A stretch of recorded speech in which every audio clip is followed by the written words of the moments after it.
Oh,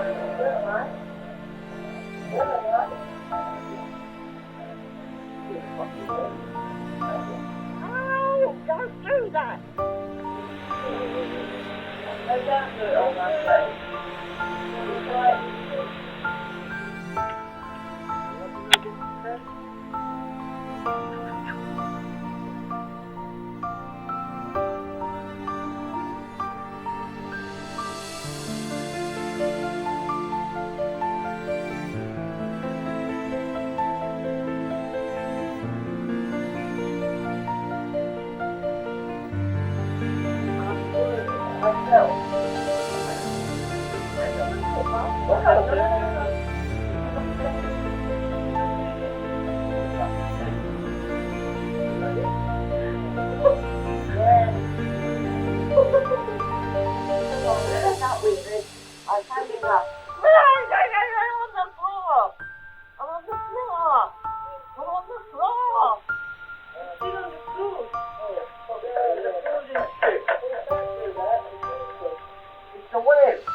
So just recently we've all seen the news and we've all seen these care workers that's abusing the elderly and the dementia, and it seems to be a bit of a thing now in the news. But things like this has been going on for such a long time, and I wanted to do a little video because I wanted to share with you a personal experience of mine. So 20 years ago now, my grandma was diagnosed with lung cancer, and I remember it like it was yesterday. I was out working, and my grandfather come and he sat on the back of the lorry, and he lit up his cigarette, and he says to me, he said, "I got something I need to tell you." I said, "What's that, Grandad?" And he said, "Your nanny's got lung cancer." And I said, "What do you mean?" He said, she's got cancer, and we need to start treatment. So I said, "Well, okay, she's going to be okay?" And he said, "I don't know." He said, "We're going to start chemotherapy next week." So anyway, she started the chemotherapy. She started to lose her hair and all that kind of stuff. But what he didn't tell us was they'd given her six months to live. They said that she would live 6 months. This was in the July. So Christmas time, we had a big family Christmas. My grandma seemed just fine. And then the 8th of January, he said to me, I was working nights in a factory, and he said to me, he said, will you come tomorrow? We're going to go to the Velindre Hospital in Cardiff, and your nan's going to get a wig fitted. We was going to a family party. And I said, yes. I said, I'll finish work in the morning and I'll come and get you. I'll have a cup of coffee and we'll go straight to the hospital. So that's what we did. I was sat with my nan, and my granddad was a bit of a joker. He was always telling jokes and he'd be chatting the nurses up. So I said, he'd gone. He said he was going to go and find out how long they was going to be. We sat there for a while. And I said to my nan, I said, I'm just going to go and see where granddad is. She said, all right. She said, he's probably chatting one of them nurses up again. So sure enough, there he was chatting to a nurse, he's telling her one of his jokes, and I went over, I said, come on, Grandad, I said, this lady got work to do. And with that, my grandfather, he keeled over in my arms, and he died of a massive heart attack. I started CPR, the doctors come, they put CPR, and they put they tried to bring him back, but my grandfather died that day. And after that, we went back, and I looked after my grandma. There was only me there, my sister and my father, and they was all away, so there was only really me there. So I stayed on working, and I worked nights in an orange juice factory, and I would come home during the day and I would stay with my grandma and I would look after her. And then one day she had a bit of a fall and she wasn't very well. I called an ambulance and we took her into the hospital. So I would go to the hospital in Midlamorgan in Wales, and she was in a private little room there. And I would go to work in the night, and I would come straight to the hospital in the day. But she where the cancer had spread, she started getting a little bit delusional. She was starting saying things like she'd seen my grandfather, or she would say my father had gone in to visit her, and things that wasn't happening.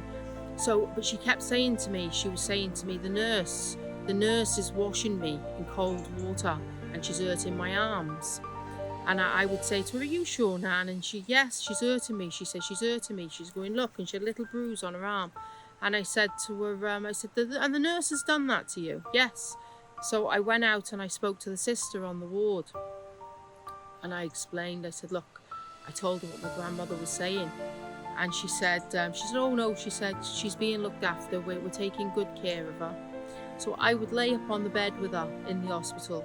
She was in there for about 2-3 weeks, and I would lay up on the bed with her. I suppose now, looking back now, they was giving her end of care life, but back then you didn't really realise. And I was up on the bed with her, and this nurse came in, and she was very abrupt, and she said to me, you got to get down off that bed. And I said to her, well, I'm just giving my nan a cuddle. I'll be going to work in a minute. And she said, you got to get down. We can't have people on the bed.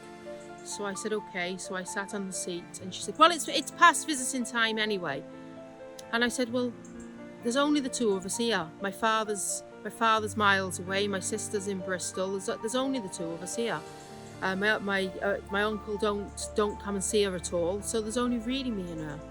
I said, so I'll just stay with her another hour. No, she said, you've got to leave. So I said, well, all right, I'll just say goodbye. And I said, I got to go and get ready for work anyway. So the nurse went out, and my nan said to me, that's her. She said, that's her, Jane. She said, she's the one that's doing it to me. I said, what do you mean? She said, she hurts me. She washes me in cold water and she hurts me. So she said, I went out and I said to the nurse, I said, listen, I said, that's my grandmother in there. I said, I want you to know that she's very much loved and very much wanted. And, I hope you take good care of her in here, because if you don't, I'll know. We take good care of her just fine, she said. I've got to get her ready for bed. I said, no, that's all right. I'm going to help her get ready for bed tonight. And I went into the room, and my grandmother wouldn't wear anything under her nightdress. So I helped her get a wash, and I put rubbed cream in her legs and her arms, and put her nightdress on and tucked her into bed, and I give her a kiss, and I left. And I went to work all night. It was plaguing at me. So I said to my supervisor, my line supervisor, I said, I was only 23, 22. I said, I want to go home early tonight. I said, something's bothering me. I need to go and see my nan in this hospital. And I got to the hospital for about 6 o'clock. And I could hear, as I was coming up towards the door, I could hear my nan crying. And she was saying, "You've got to get off me, you're hurting me, it's cold. And this woman, she was very abrupt and she was saying, "Shut up now, Reenie," she's going, you've got to wash. And of course, I burst open the door and the nurse comes out by the scruff of her neck, and I went absolutely berserk. I took my grandmother home from the hospital after that. I mean, we had police involved, but we're going back over 20 years. We didn't have cameras, we didn't have phones, we didn't have all this stuff back then. And my grandmother, I looked after her. We had a Macmillan nurse that would come, and I wouldn't let her go back into hospital. I worked nights and I looked after my grandmother during the day. And the hospital, I got arrested for handling the nurse, and the hospital, they didn't press charges, but they didn't press charges on me if I didn't make a fuss about what this nurse had done. My grandma was home now, my nan, she was home, she was with me, she was being looked after. And I never really thought much into it until I saw this on the news today.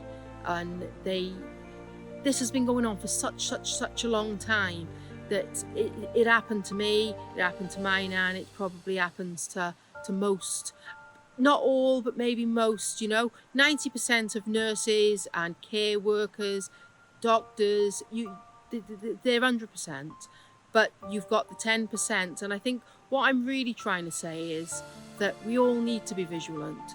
If just because they've got dementia, or just because they've got cancer, or just because, when our loved ones is in hospitals, or they're in care homes, or in places, we need to listen. We need to listen to what they're saying, because my nan was telling me, for a few days. This had been going on for 2 or 3 days, and it's 20 years now. It was 20 years on June the 16th my nan died, and 20 years later, this still bothers me. It bothers me now. It bothers me that maybe I didn't listen enough. Maybe I thought wrong. And I thought that, she was saying things, and she was saying my granddad was there, and she was saying that my brother had come into the room, and all this stuff. And I thought, maybe she's imagining it, maybe she's over dramatizing it a little bit, but she wasn't. She told me this woman was hurting her, and it was only the fact that it really, and she'd walked into the room, and she was so abrupt with me, and she was so nasty. Now my grandma was dying. She was dying. She had months to live. They didn't think she would live as long as she did. She lived for 12 months, and they said she would only live for 6. We just lost my granddad as well, and it just, if it wouldn't have been for the fact that I was in that room and I seen how abrupt she was to me, then it wouldn't have plagued on me. And how much longer would this have gone on for? I just think that when your nan or your granddad or your mum or your dad or anybody like this is telling you, that this is happening to them, we really need to take note. And not only take note, but we need to step up and stop this happening. Just not only to kids, but to old people, kids, children in care. This is happening everywhere, and it needs to stop. There's your lady in Australia that was 100 years old. There's the care homes here. It's happening everywhere, and we really, I strongly believe that we really need to step up, and we really need to start listening, and we need to stop these people doing what they're doing, because it's wicked. And 20 years down the line, it still plagues me. So it's just, I wanted to share with you a story that's personal to me, and yeah, that's it.